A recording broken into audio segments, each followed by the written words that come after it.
Hi guys, Mark here with Wolters World, and we're in Beijing, China, in the Black Bamboo Park. A really great place to kind of chill out and get to see some Chinese culture, people doing Tai Chi, meeting people, fun stuff like that, getting to know about a new culture for me.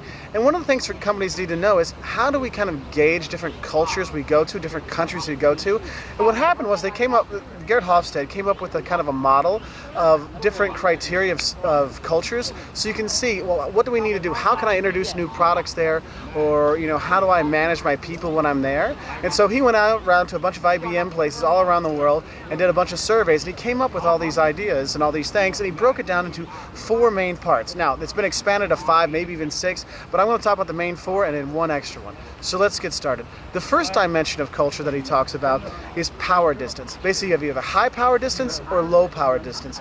And this is how people kind of deal with inequality in terms of, is the boss a god or is the boss your friend? So example, in the US, we're friends with our boss, we go have dinner with our boss, hang out with them, we can joke with them, things like that.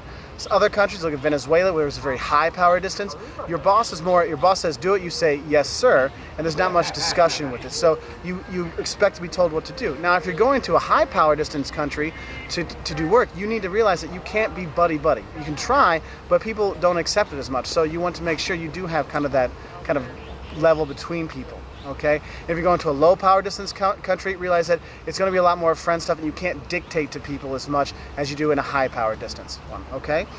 Now, number 2 on the second kind of dimension of culture they talk about is uncertainty avoidance. And this is how cultures look at risk. How much risk are they willing to accept? So low uncertainty avoidance means, hey, I'm cool with risk. So if you're going to come out with a new product, they're more likely to accept it because, hey, trying a new product is spending money and that's risky. Okay, so low power distance, more accepting of new products. If you look at a high power distance one, they don't like risk, it's going to have a different thing. So, hey, I don't want anything unknown. So the legal system will have lots of rules put in there to make sure every single situation is taken care of. Okay, it's going to be, if you're going to be selling a new product, you got to really explain what the benefits are, why they should buy it, how they use it, and things like that, so people don't feel like, uh-oh, I'm not sure if I'm going to take this risk of a new product. The third dimension of culture is individualism versus collectivism. This is kind of like how people see themselves in relation to the group. So in an individualistic society or individualism, people are like me first, I think about me and that's it. In more collectivist societies, you have more of a group mentality, thinking about the group more we. So for example, in the US, it's very much a me first society. So what do you do with the commercials? It shows how you will have more fun, how you will be the cool guy, how you, okay? You're the most important thing, that individual consumer. Whereas you go to more collectivist society, then advertising changes more to the family. We want to make everybody happy in our group and these kind of things. And if you're dealing with people, it's going to be different. Some place you got a pat on the back. Other countries you go to say, hey, the group did a good job. Even if it was one person did a good job, the whole group did a good job. Okay?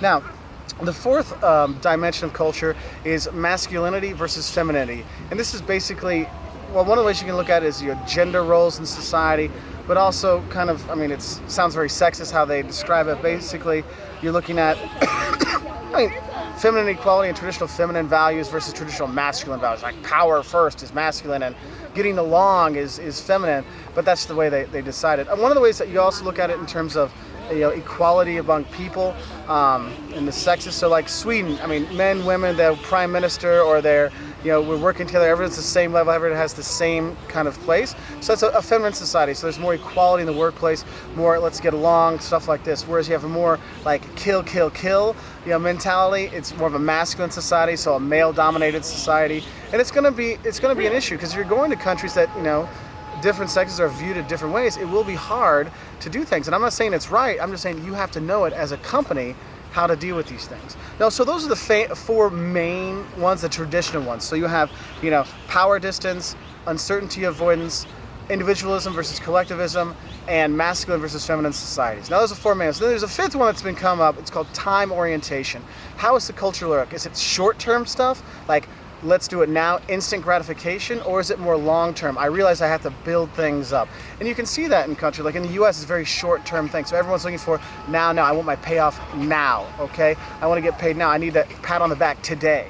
okay? Whereas more long-term societies, they may look at it and say, hey, I'm using this as a building block. Yeah, $50,000 a year to go to school, yeah, it's expensive now, but I know long-term it's going to pay off for me, okay? So that's the 5th one and like an extra one for the Hofstede model. Now, I hope this helps you understand a little bit better how you can kind of gauge different cultures and stuff like that. Now, it doesn't always hold true with everyone. I'll tell you that right now from all my travels. Not every country fits in, every person fits in to this model how it's supposed to. But they're kind of like overall stereotypes, which are bad, but it gives you a rough idea for business what you need to know. Okay, so I hope this helps. If you want to learn more about visiting China or business stuff, check us out at our website at woltersworld.com. And also, we like all of our likes and we appreciate all of our subscriptions. So, bye from Beijing, China.